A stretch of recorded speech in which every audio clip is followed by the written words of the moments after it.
Welcome everyone to CG seminar stroke webinar with the grand number of 278. We are moving towards the triple century, a level rarely reached in a cricketer's life.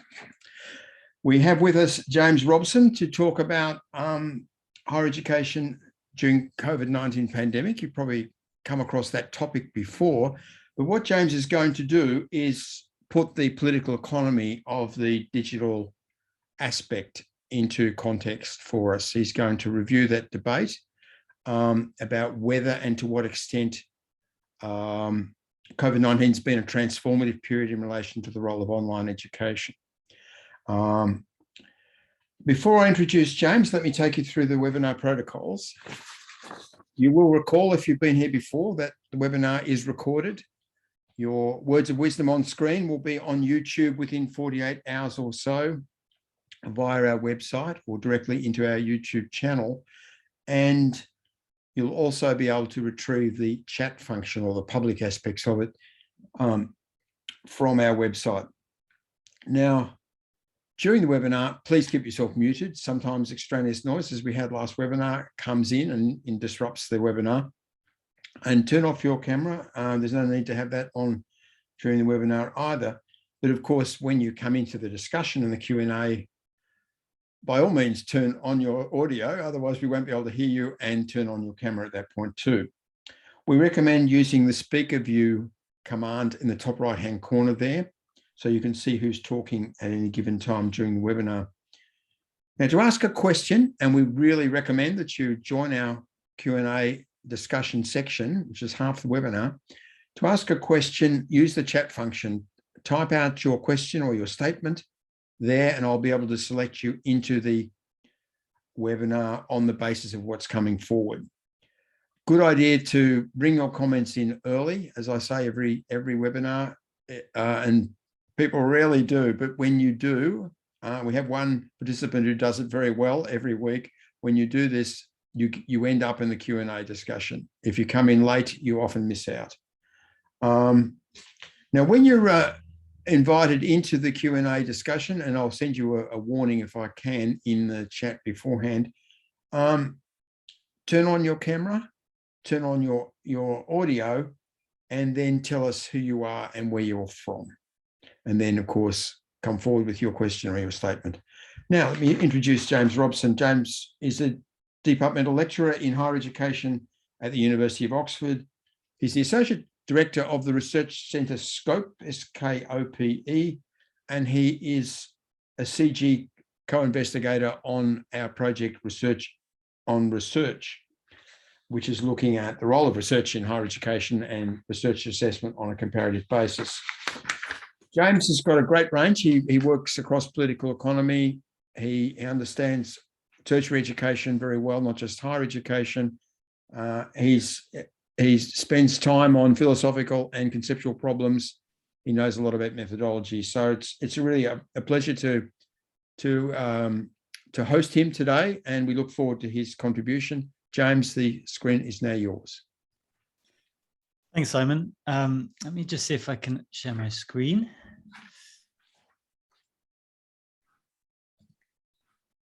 Yes, we can see that, James. Excellent. Great. Well, as anyone working in higher education is fully aware, COVID-19 led to a rapid reconfiguration of the way we all work. In most systems around the world, educational institutions had to respond very rapidly to the demands of multiple lockdowns, issues of immobility, and the challenges of supporting isolating and potentially ill students and staff. This led to the rapid normalization of digital ways of working across teaching and research, as well as the third function of HE, innovation, knowledge exchange, and impact work. In most cases, this has involved a rapid shift to online and hybrid teaching, a reframing and digitalisation of international research collaborations, a growth in the use of digital research methods, a rise in online webinars, and the digitalisation of administrative work and the professional services. Many commentators have viewed this as an acceleration of existing trends in digitalisation in HE, which has led to, in some quarters, a rise in techno-optimist discourses and a proliferation of investment in digital services and product in HE. These have particularly focused on the role that automation and artificial intelligence can play and online learning. As will be discussed later, such discourses tend to emphasize the ways in which HE will be transformed, personalized, and made more efficient, and through opening up online access to a wider range of learners, democratized through innovative technological solutions.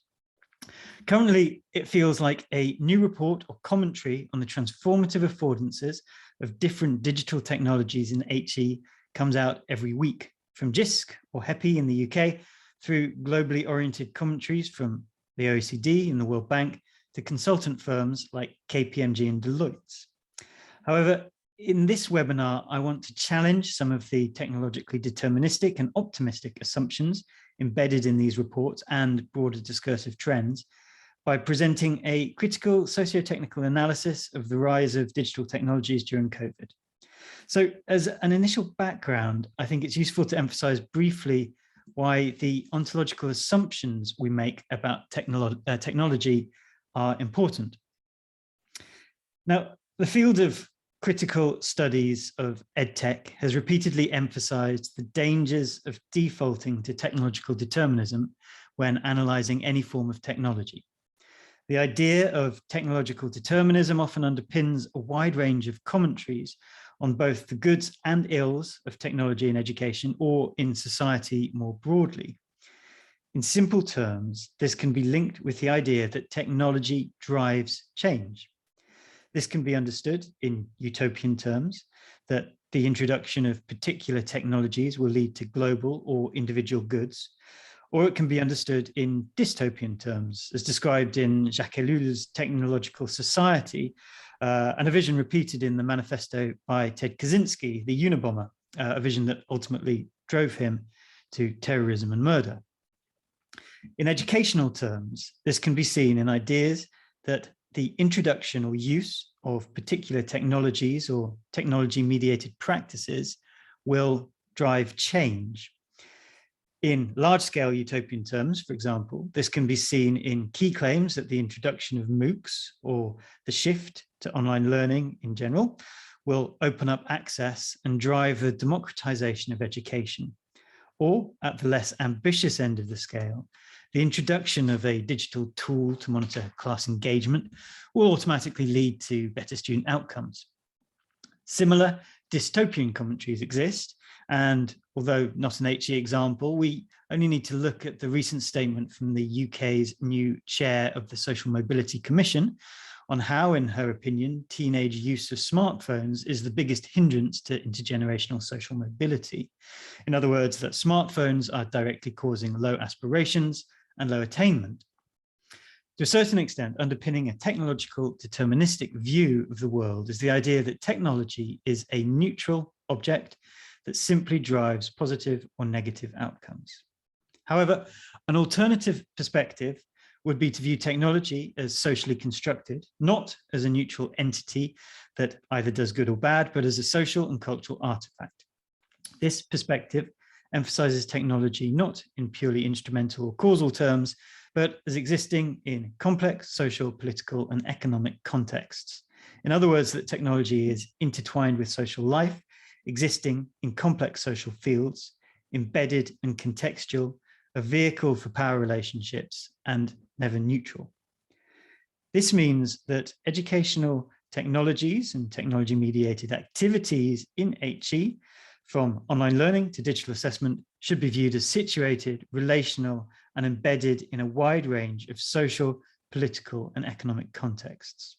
As such, understanding technology as socially constructed emphasizes that discussions about technology in HE during the pandemic, and more generally, should not be reduced to technical issues, what platform, device, app, activity, or basic questions of what works or doesn't work. Rather, key questions should involve mapping power connections, relationships, agendas, and structure and agency.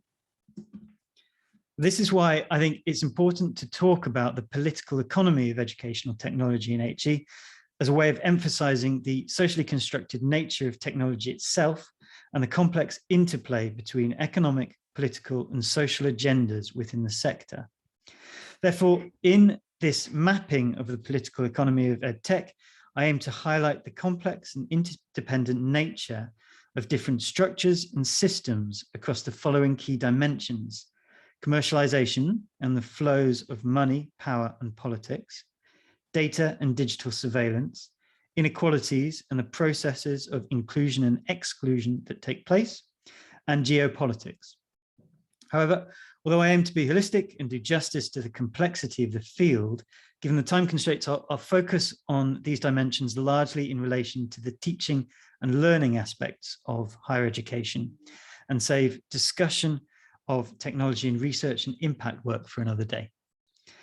Thus, this paper aims to contribute to the growing body of literature that takes a critical and socio-technical approach to EdTech and HE, and to the growing discussions around technology use during COVID and in post-pandemic universities from people like Ben Williamson, Rebecca Einan, Neil Selwyn, Mark Carrigan, and our CG colleague, Janja Komljenovic. So let's move on to the first dimension, commercialization. Profits and marketization have long been a central concern of the global EdTech industry, but the pandemic has presented it with remarkable business opportunities for profit making, as well as enhanced influence over the practices of education. Since the beginning of the pandemic, education companies and technology businesses have expanded their educational services rapidly. This has included both large players like Google, Microsoft, Amazon, as well as the proliferation of a new wave of startups or subsidiaries of larger companies, all attempting to corner different parts of the market. As highlighted in a recent report by Cook and Newman, enthusiastically mapping different AI tools in HE, it's possible to see a huge range of emerging and established companies positioning themselves as providing high-tech solutions to all aspects of higher education, from Analyticus to Stellic, from nudging enrollments through student experiences and personalized learning to employability and graduate outcomes. The sheer number of companies now competing with each other to provide education-related products and services clearly illustrates that there are significant amounts of money to be made from EdTech. However, the potential for profits in the sector has also driven significant growth in investment activity. Prior to COVID-19, the potential promises of EdTech, and particularly enthusiastic market forecasts from the sector, prompted enormous growth in venture capital investment. However, during the pandemic, economic forecasting for the EdTech sector went into overdrive. In March 2020, investment bank BMO Capital predicted a huge spike in EdTech stocks, stating, "While we are uncomfortable citing winners in the coronavirus situation, some companies may be positioned better than others, specifically those that specialize in online education could see increased interest should the situation worsen." Similarly, HolonIQ estimated in July 2020 that the EdTech market would be worth more than $400 billion by 2025. This has led to the emergence of new global financial instruments designed to capitalize on this growth in the sector. As illustrated by Williamson, in July 2020, the South Korean investment firm Mirai Asset launched the Global X Education Exchange Traded Fund, ETF, on NASDAQ to facilitate investments in EdTech stocks. A similar exchange traded fund, the Education, Tech and Digital Learning ETF, was launched in September 2020 on the London, Berlin and Milan stock exchanges. Both provided access to investments in global EdTech companies based in China, India, America, the UK, etc. Top holdings across both ETFs as of March 2022 include Pearson, Bright Horizon, IDP, 8x8, etc. A mix of established EdTech players as well as some emerging firms. This is disaster capitalism. Described by Klein in Shock Doctrine, Simply put, disaster capitalism is the way in which private industries spring up to directly profit from a large-scale crisis. While the pandemic negatively impacted economies around the world and many individuals suffered within highly constrained labour markets, it's clear that the shock of COVID-19 has provided key business opportunities for those able to take advantage of them. The growth in Edtech is arguably the newest form of disaster capitalism manifested in the digital education space. In crude terms, the ballooning of the number of companies working in Edtech and the rapid growth in investment, both standard and venture capital investments in Edtech, are clear indications that there is a gold rush taking place on the back of COVID-19. With new and emerging HE-focused EdTech companies like Iris AI, Invoke Learning, and One Origin, often achieving venture investments in excess of $100 million, significant sums of money are involved.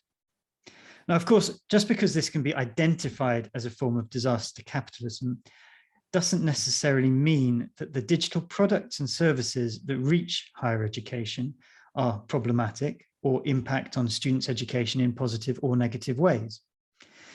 It's beyond the scope of this paper to analyze specific technologies in sufficient depth, and it's dangerous to make general assertions related to education benefits or costs based on simple economic activities and flows of investments. However, what can be said is that the implications for higher education will inevitably be complex and messy, and the financial frenzy in the EdTech sector resulting from COVID-19 should give us pause for thought. As highlighted by Einen, many companies scrambled over each other in the immediate fallout of the pandemic to develop products and services in very tight timescales. These were provided initially for free with apparent philanthropic aims of supporting students and educators to respond to lockdown challenges. But such companies have quickly introduced fees, subscriptions, and proprietorial tie-ins at institutional level. This suggests that profit has consistently been the motivating force. As such, economic outcomes rather than educational outcomes are likely to be overarching drivers of design and marketing activities. Consequently, claims relating to particular technologies made by interested stakeholders should be treated with caution. Clearly, the situation is messy. Now, Robert Schiller has developed the concept of narrative economics. He argues that major economic events are driven by narratives that become contagious and go viral. Schiller argues that narratives with a high contagion rate shape the social and discursive landscape, and these kinds of narratives are, in fact, the primary drivers of major economic events. I would argue that we are seeing a major economic event taking place in the EdTech sector. Schiller provides detailed analysis of these different key economic events over the last century, from the Laffer curve to the recent explosion of investments in Bitcoin, and the way different associated narratives have shaped these events. According to Schiller, economic narratives don't have to be good or truthful, they just have to go viral. Now, the arguments Schiller makes represent a critical shift in economics that force analysis to engage more overtly with the messy realities of society and humans as economic actors. However, this approach also provides a heuristic device for unpacking the kind of disaster capitalism that's taking place in EdTech on the back of COVID-19 by examining the key narratives associated with this enhanced economic activity in the EdTech sector. Now, within the mass of reports rooted in techno-determinism, it's possible to identify 5 key narratives or key claims associated with technology in HE, particularly the apparent trend towards digital and online learning, automation, and the growth of AI. Firstly, that digital technologies are driving the transformation of education, disrupting modes of teaching and learning and pedagogic approaches, flipping classrooms, shifting the lecturers from sage on the stage to guide at the side, etc. Secondly, that digital technologies can democratize higher education, making it more accessible to a wide range of people who may not fit the traditional model of what it means to be a student of a particular institution due to their background, socioeconomic status, caring responsibilities, etc., or simply reducing the challenges and expense demanded by traditional modes of higher education. Thirdly, that the affordances of digital technologies make education more personal and overtly tailored to individuals' needs and learning journeys. Fourthly, that technology will enhance the efficiency of a variety of operations or provide solutions to a raft of perceived issues in teaching and learning through, for example, automation, AI response tools, etc. And fifthly, that different forms of online or digitally mediated education are becoming critical for helping students to develop the skills required for an increasingly digitalized workplace, or as a mechanism for reskilling or upskilling in an increasingly febrile labor market. This is apparent in the rapid growth of and enthusiasm about digitally delivered micro-credentials, for example. Now, these 5 key narratives are apparent in the global proliferation of commentaries and reports produced by think tanks, consultancy firms, tech companies, and enthusiasts over the last 2 years. For example, in the previously mentioned article for the UK-based Higher Education Policy Institute, Kernock, Cook and Newman report on the apparent promises of AI in higher education and overtly reproduce and amplify these narratives throughout, as illustrated by these key quotes. So they say the adoption of technology in higher education is changing the way universities engage with students inside and outside the lecture hall. AI is expected to drive the change even further by enabling deeper personalization for students and more streamlined operations at higher education institutions. Taken from the first 2 sentences of the article, key narratives related to transformation, personalization, and enhanced efficiency are already immediately in evidence. It continues with the argument that organizations are building tools to automate personalized student services for an improved student experience, emphasizing that AI is making it easier to offer personalized learning experiences that adapt to individual student learning. Learning platforms such as Serago and Cogbooks assess each student's strengths and gaps in knowledge and helps them to achieve class goals. And that the greatest opportunity lies in the possibility of using AI tools together seamlessly to develop a holistic picture of each individual student's journey rather than the student journey. It enables greater personalization and better planned interventions to adapt teaching and learning and support well-being.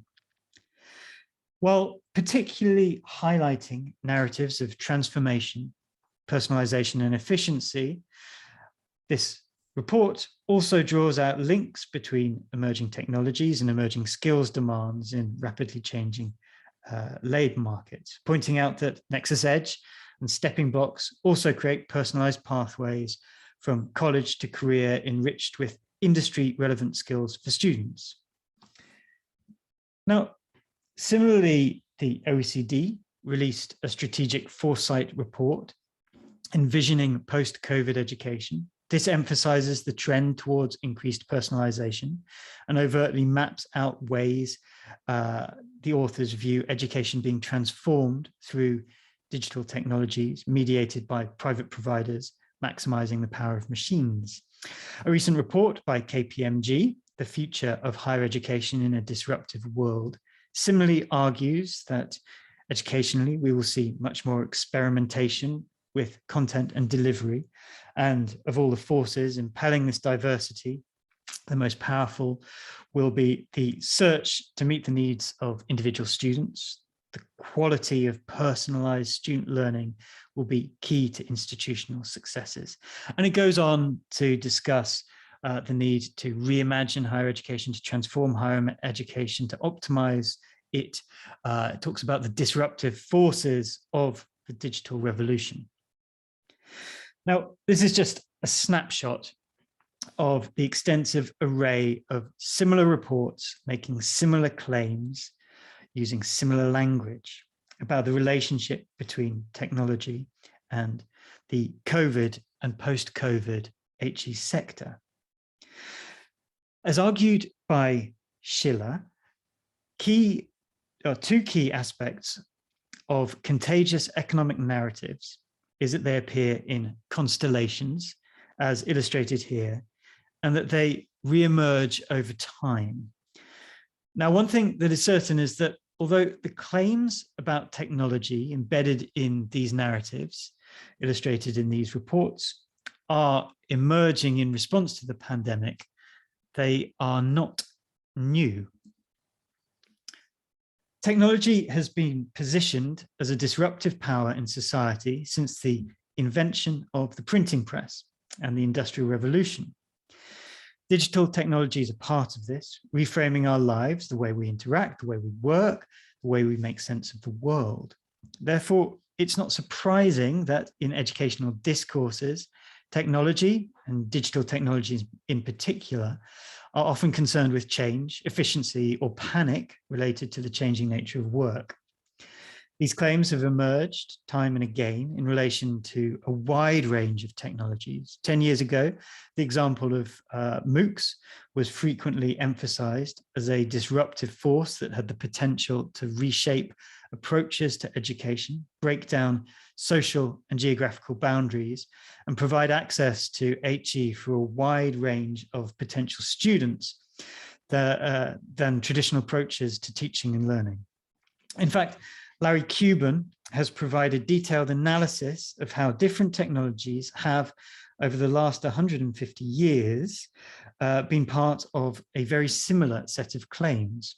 From the film strips of the 1910s through to the educational radio of the 1930s and the instructional TV of the 1960s, Cuban details cycles of hype around the transformational potential of each new offering. He highlights similar kinds of narratives to those described above, existing in the commentary and marketing materials surrounding each technology-related moment in our educational social history. Ultimately, Cuban argues the introduction of any new technology in education systems results, at best, in an anemic version of the visions outlined in accompanying narratives. As Diana Laurillard wrote in 2008, education is on the brink of being transformed through learning technologies. However, it has been on the brink for some decades now. As Cuban put it, way back in '92, computer meets classroom, classroom wins. Now, I'm not making any particular claims about the veracity of this latest manifestation of the narratives related to EdTech in higher education. However, it is possible to say that the explosion in commentary, the growth in EdTech companies, and the increased economic activity in the wake of the coronavirus crisis across the HE sector all closely mirror the EdTech hype cycles outlined by Cuban. History suggests the reality rarely lives up to the hype, and that the narratives associated with different technological advancements for education and the claims embedded in them serve economic and commercial rather than educational functions. Claims should be treated with caution. Underpinning agendas should be questioned, and the issue of who particularly narratives best serve should always be discussed. So moving on to our second dimension of the political economy of EdTech, data.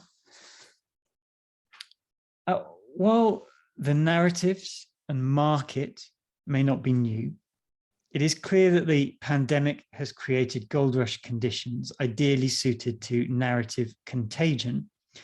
However, in any gold rush, those who benefited the most were not the ones seeking gold. It was the people who realized that the safest and most significant profits lay in the miners themselves through infrastructure, suppliers, etc. Now, if I can stretch this metaphor a little bit, it's arguable that those who will profit most from the post-COVID Edtech gold rush will not be the ones working directly with specific technologies, technological services, or even investors. It will be those who understand that most profits lie in secondary associated areas, mainly data, specifically behavioural data. The data has long been the lifeblood of the tech industry, and for several years, critical commentators have raised concerns over datafication of education. For example, Jark and Breiter have argued that efforts to datify the student experience of education should be understood as an extreme manifestation of longer-term aspirations to render education legible as numbers through increasingly pervasive technologies and techniques of surveillance. Arguably, the pandemic has created the perfect conditions for this, as millions of students signed up to new platforms in order to be able to access education during lockdowns, as well as over shifts to online and hybrid learning. The possibilities for different kinds of data collection have blossomed. As illustrated in the previously mentioned KPMG report and the OECD report, techno-optimists and enthusiasts have hailed the sheer amount of data collected on users of HE tech systems as a key pathway towards personalization, a mechanism for developing meaningful automation, a means of helping universities to better support engagement, learning, student experiences, and graduate outcomes. However, this also raises long-running concerns over data privacy and the use of data for student profiling and control. But more importantly, if a surveillance capitalism lens is applied, the datafication of HE provides another opportunity for profit. Zuboff coined the term surveillance capitalism to describe the economic system developed by major tech companies like Google, centered on the commodification of personal data as the core mechanism of profit making. By maximizing data points on each individual consumer, it can be targeted more accurately with ads for products, political ideas, or even additional education courses. As such, the natural evolution of capitalism is a focus on personal data collection and processing, and vast profits can be made by those with the data and those capable of processing it.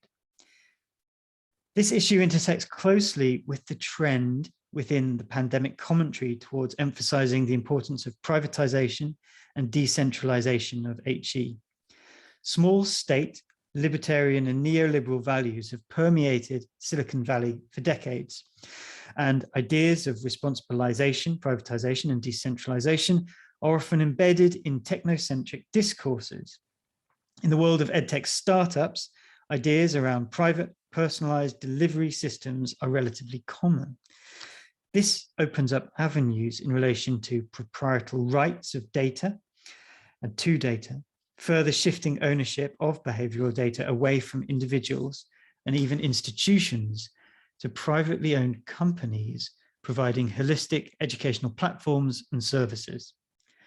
Arguably, the pandemic has casually normalized a multitude of data points on both students and staff in HE and opened the door even wider than it was already to a much more complex process of profit making within the sector. So, as highlighted above, one of the key narratives associated with a whole range of technologies in higher education is related to democratization of learning. This particularly relates to online or hybrid courses, which are often seen as enabling a variety of people to access HE, reducing cost, fitting around complex lives, removing the need for mobility. This is clearly an attractive prospect. However, with an increased normalization of online teaching, there are inevitably concerns about who might be left behind.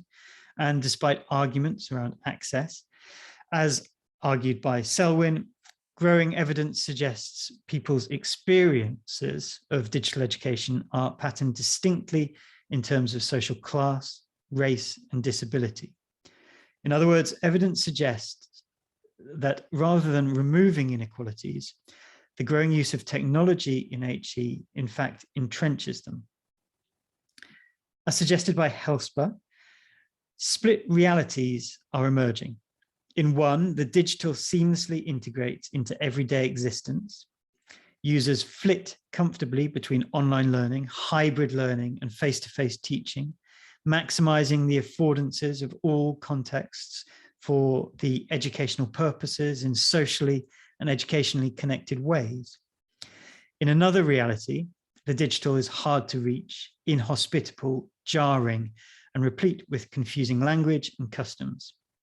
In 2009, China Mieville published The City and the City, a dystopian novel in which the protagonist investigates a murder in two cities that occupy the same space simultaneously.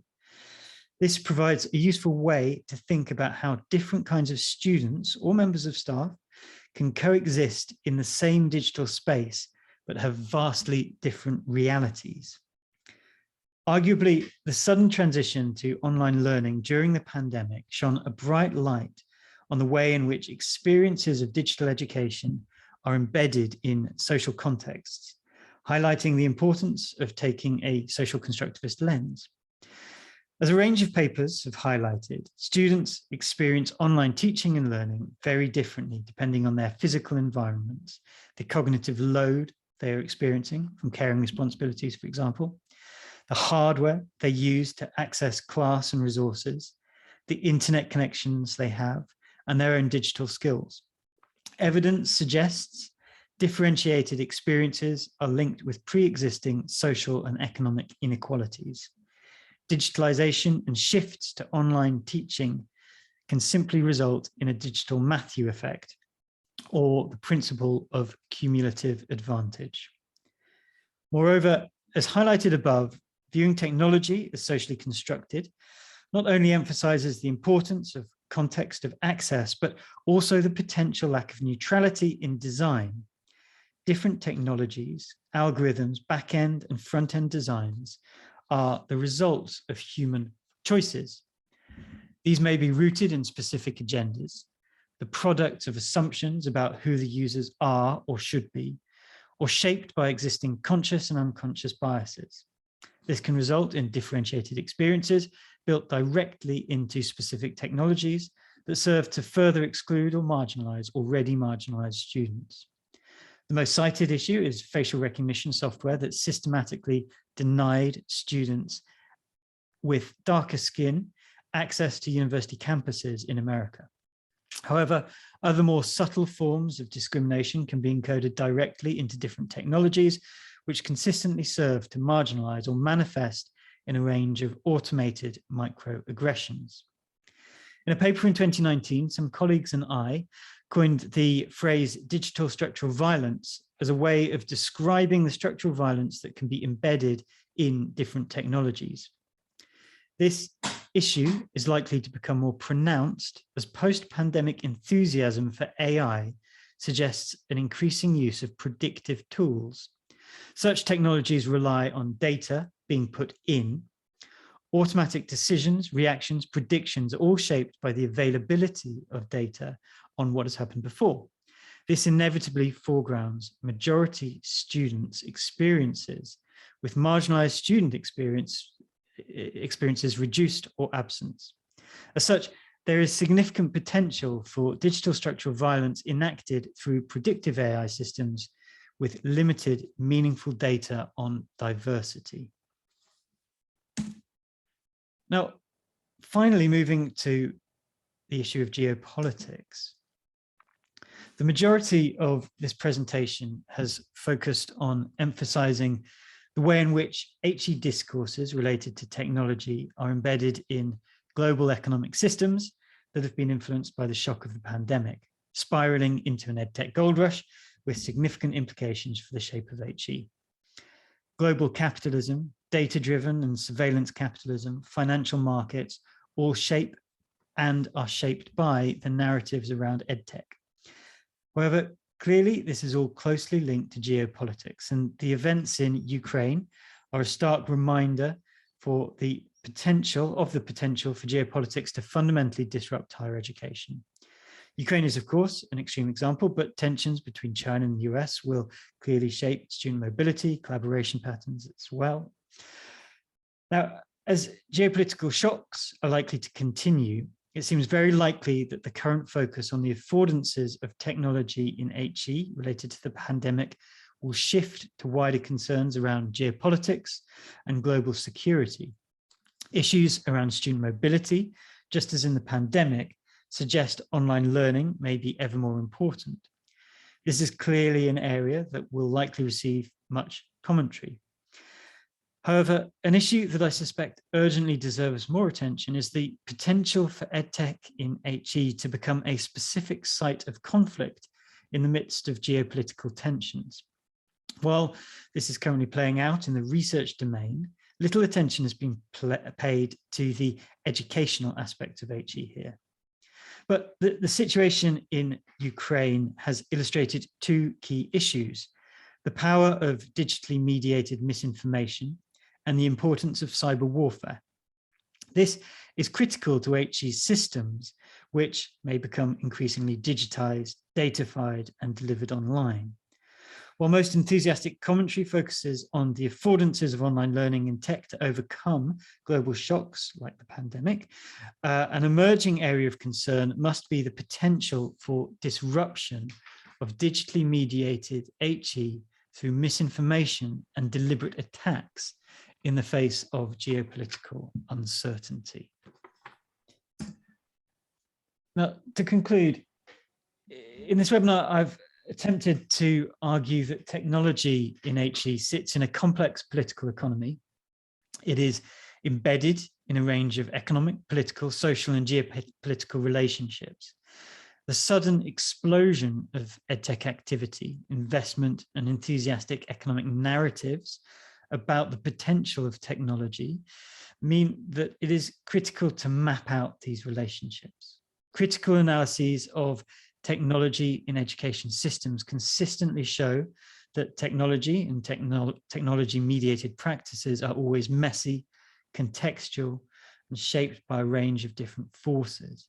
It is unlikely that the COVID-19 EdTech gold rush will be any different. What is likely is that there will be a wide range of both intended and unintended consequences for students, staff, institutions, and systems.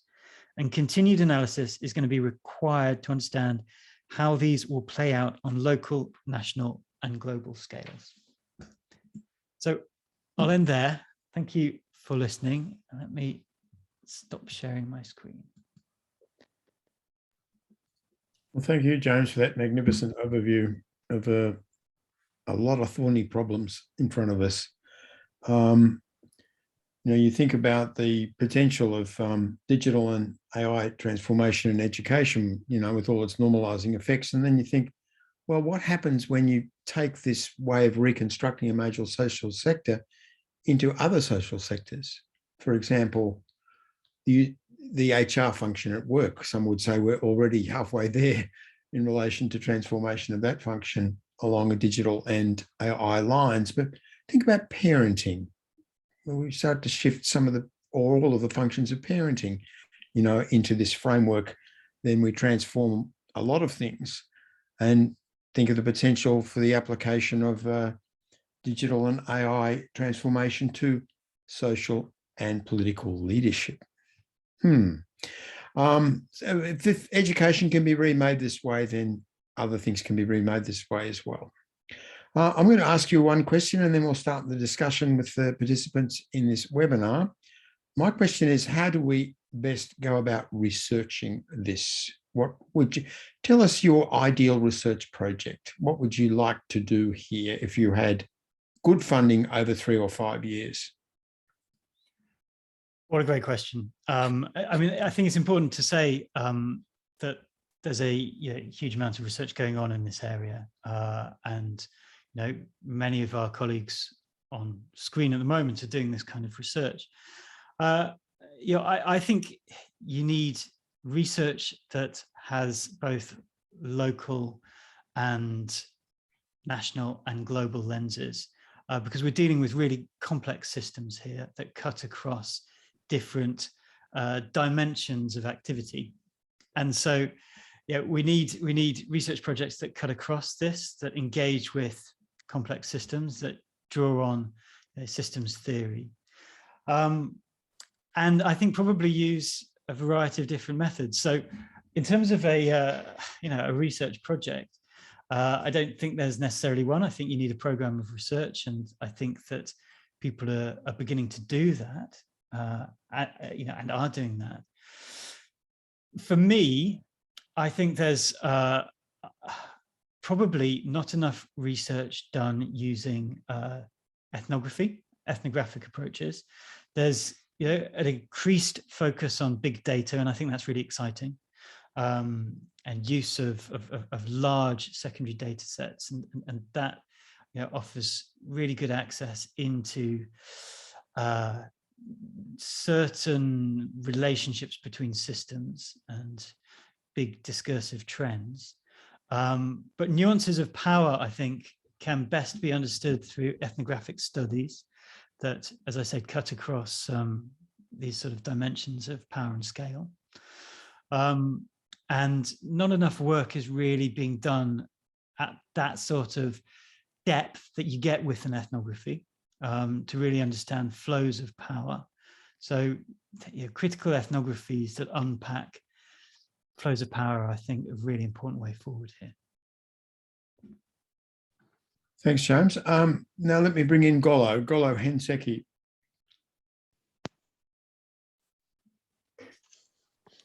Hi, James. Very thought-provoking talk. My question referred to how do education providers, your universities, fit into this? You outlined like sort of the supply side of the market, and there's money, there's capitalists who want to make money, probably by selling their stuff, all these things you outlined, to universities. So what's their role in this?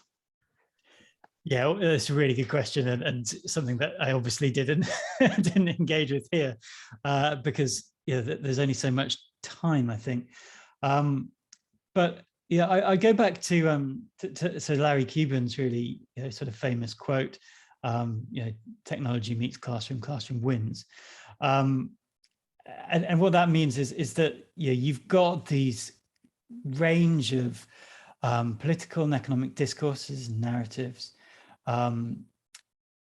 about the affordances of technology. But the reality is that universities, education providers are really complex spaces, often with highly devolved governance structures. And so the ways in which these narratives intersect with institutions is, I think, really complicated and messy, and often depends on the wider discursive landscapes that institutions operate in at the national level and at much more local levels. And so in some instances, individuals will have significant insight and oversight into how technologies shape the delivery of education, or shape their teaching, their own practices. In other instances, institutions will make blanket decisions over what technologies are incorporated into teaching and learning programs. And the narratives will, I think, probably shape the ways in which technologies are used, are enacted. But I think what's important to emphasize is that inevitably it's really complicated and messy.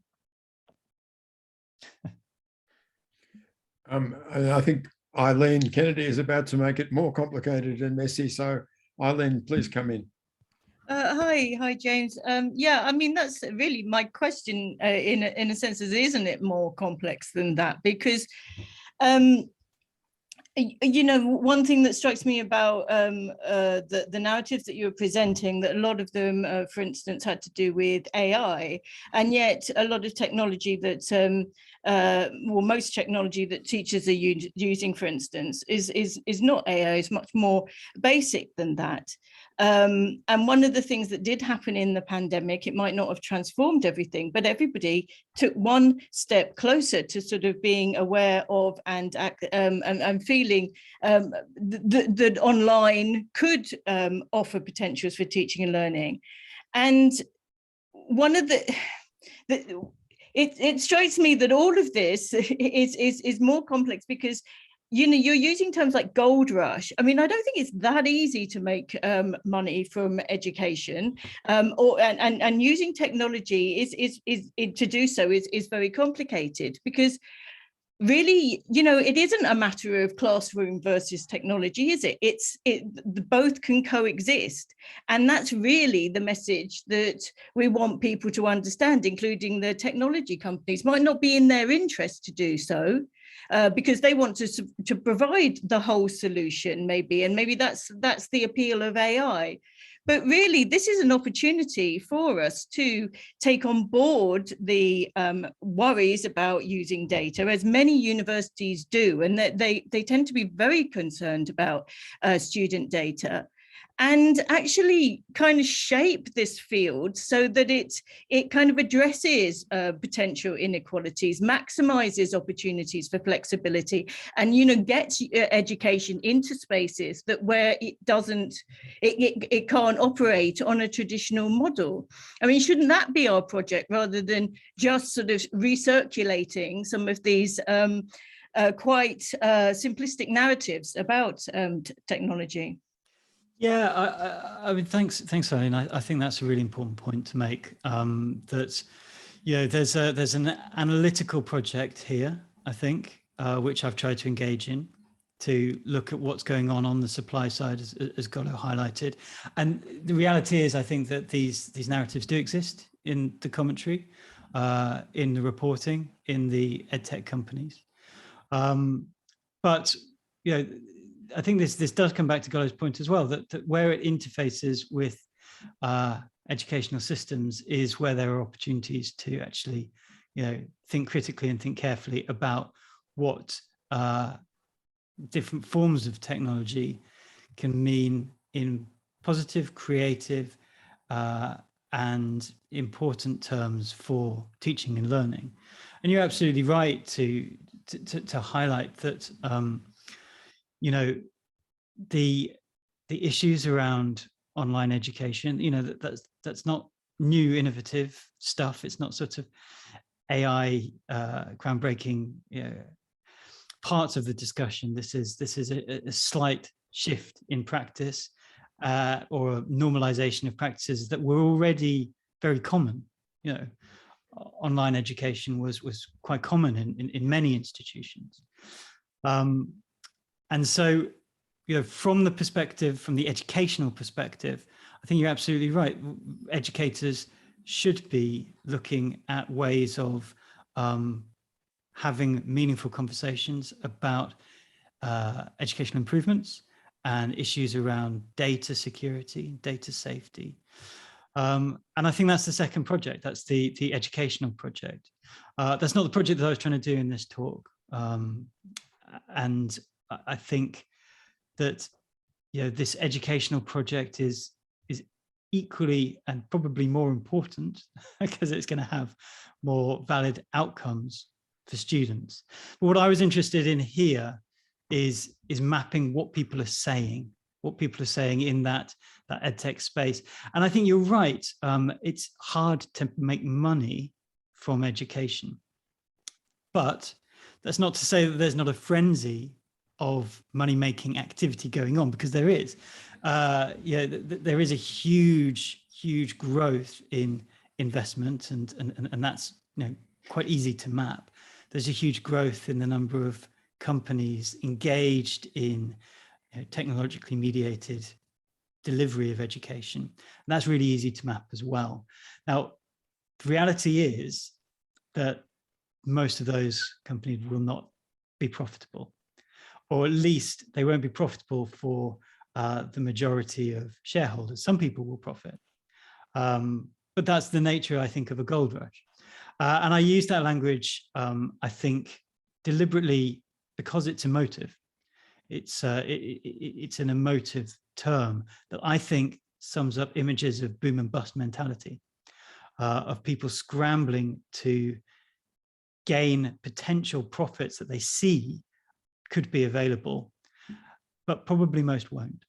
And I think that that's part of this sort of major economic event that's taking place. Now, speaking of frenzies of activity, the chat is now full of people who want to come in, and they came in the last 10 minutes, James. Now, what I'm going to do is bring in 5 people, and this will be the conclusion of the webinar.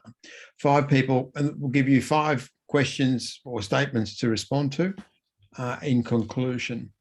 And I'm sorry to say the 6th person, Lulu Shi, and the 7th person, Monica Jaswell Oliver, are a little bit late. I don't think we're going to have time for 7. So let's start on the 5, and you'll have to remember them one by one. James, C. Sanger, you've got the first call. Thank you. Colson Sanger from London South Bank. James, this was really first an information point. When you were talking about cyber warfare, were you referring in part to that spate of ransomware attacks that some of us had to deal with at the same time as the global pandemic in UK universities?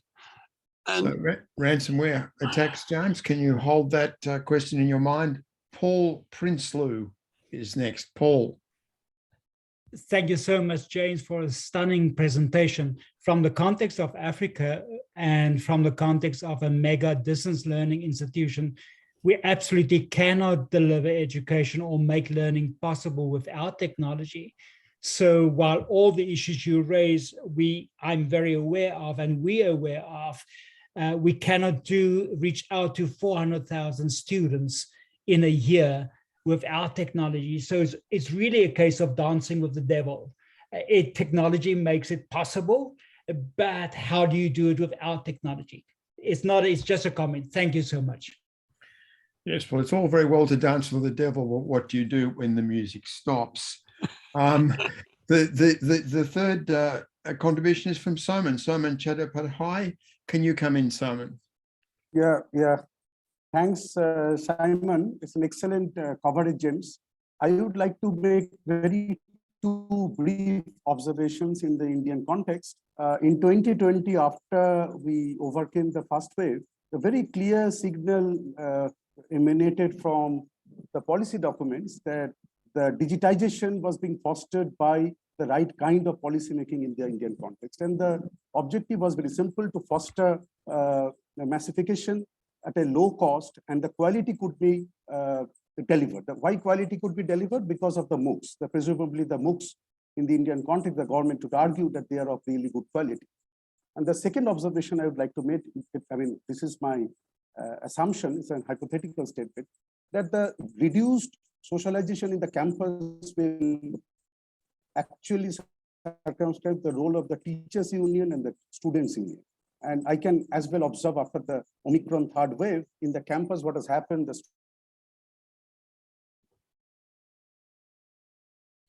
We missed the last bit, I think. Simon's connection is agency of the teachers and the students, which the government may or may not like, because dissent is something in a democratic country that the government would not like to have. Thank you. Well, if you need to go back to Simon, perhaps you can later, James. And we might bring in Lauren Boltz at this point. Lauren? Yeah, thanks, James. So my question is really about kind of how to avoid technological arms races. I feel like a lot of maybe like, instructors or whatnot will see their coworkers using certain technologies or other institutions using other technologies and feel like they need to then start using them, even if there's no real pedagogical backing to it. So I was wondering if you could talk more about why some of these, the hype around certain narratives fail, and if that could help avoid that. Thanks, Lauren. And Mike Ratcliffe, you have the final question in this sequence. Thank you. Just picking up on a strange thing that happened today with the Office for Students in England. We have a very strange regulator in England, I think it's fair to say. It's suddenly become very unenthusiastic about blended and online learning and has set up a review today. At the heart of it, it seems to have this worry that some students are getting poor online education. Is there anything you could suggest for them so that they've only given themselves about 4 months to work out what is good and what is bad online education? Can you suggest some resources for them? I think we should send them this webinar as a start, but what are they going to do now that they're suddenly worried about online education? Well, there you are, James. 5 completely different questions. So good luck with that. Excellent. Well, thank you all. Really, really good questions. So firstly, the issue of cyber warfare. Yeah, I think ransomware, the ransomware attacks that you've alluded to are a really good example of the potential for this. And really, I think what I'm suggesting is that as systems become increasingly digitalized, there's growing potential for these sorts of attacks, for all kinds of, denial of service sorts of attacks that could significantly disrupt higher education. And so I think probably greater discussion around that is needed, and greater analysis around the implications of those sorts of attacks needs to go on. I think that the comments about the African and Indian context are really, really important, because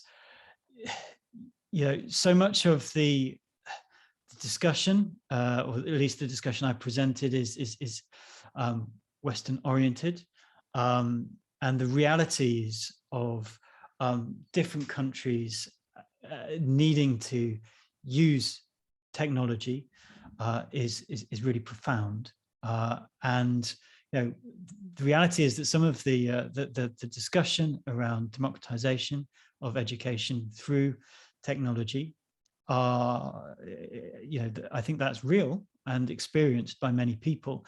And what I really wanted to do in that presentation was not necessarily say that any of those narratives were false, but just to challenge what was motivating them, and what the implications might be when motivations are based on profit rather than outcomes. But that doesn't mean that the outcomes aren't really significant, and shouldn't be examined and appreciated and supported.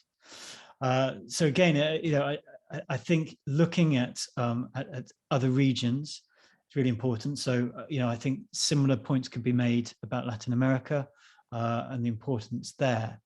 Now, the issue that Simon raised in terms of massification is a really interesting one, and it sort of slides into what does, say, a growth in online learning mean for the shape of systems as a whole. I think there's clear advantages towards massification here, towards growth of systems, and technology as a lever or a driver towards high participation systems is I think obvious. But what might be less obvious, I suspect, is that reliance on online learning, I suspect, will be differentiated across vertical strata, and the most elite institutions will remain face-to-face, or at least face-to-face oriented, and those lower down vertical strata or vertical hierarchies of systems, those institutions lower down those strata, will probably be the ones most likely to engage in online learning. And as such, I think that returns to the point about the potential to deepen inequalities. Not necessarily, but there's a potential there that should be explored at the system level. The issue from Lauren in terms of arms races and why maybe technology doesn't live up to the hype, I think comes down to the point about what motivates the narratives that relate to the hype. And probably the reason that the hype isn't quite enacted is because it's rooted in economic motivations rather than educational motivations. And so by inevitably exaggerating for economic benefits, when those technologies meet the messy realities of classrooms, of universities, of lecture halls, transformation, democratization doesn't take place in quite the way that might have been suggested within the narrative. Finally, the point about the OFS, I think it's a really good one. It illustrates exactly just how different technologies are fundamentally rooted, and technologically mediated practices are fundamentally rooted in politics and political agendas. The OFS is not a neutral regulator. I think it's fair to say it has very close ties with the government, and is part of a wider political economy of higher education in England. And Michelle Donnellan has for the last I don't know however many months been, I think, very, very critical of online education, framing it in terms of a value for money debate, and in terms of the wider cultural wars as well. And so in a sense, it's not really very surprising that the OFS have come out and agreed with her stance and the government's stance on higher education and online education. It's a pleasure to host this series, and twice a week, and every so often we have a webinar where what we're talking about seems very, very important. And I think we had that. I think that all of our topics are important, but sometimes it resonates very, very strongly. And I think we had that feeling today, James. You took us into a very important dimension of our world that we all know is important, and we're trying to grapple with it. And you rightly situated it in not only a political economic context, but a political context. Very grateful to you for your wonderful presentation and handling of the questions, and the thanks for coming into the chat in volume. This will be a webinar which we replay, which we reuse, and might, I think, find its way into teaching and other functions over time.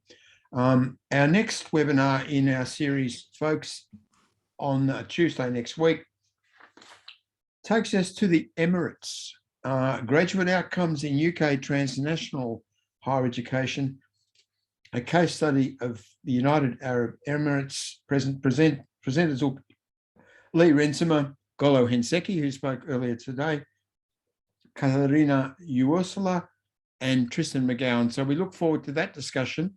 And once again, say thank you to James and goodbye for now. Thanks all. Thanks, Simon.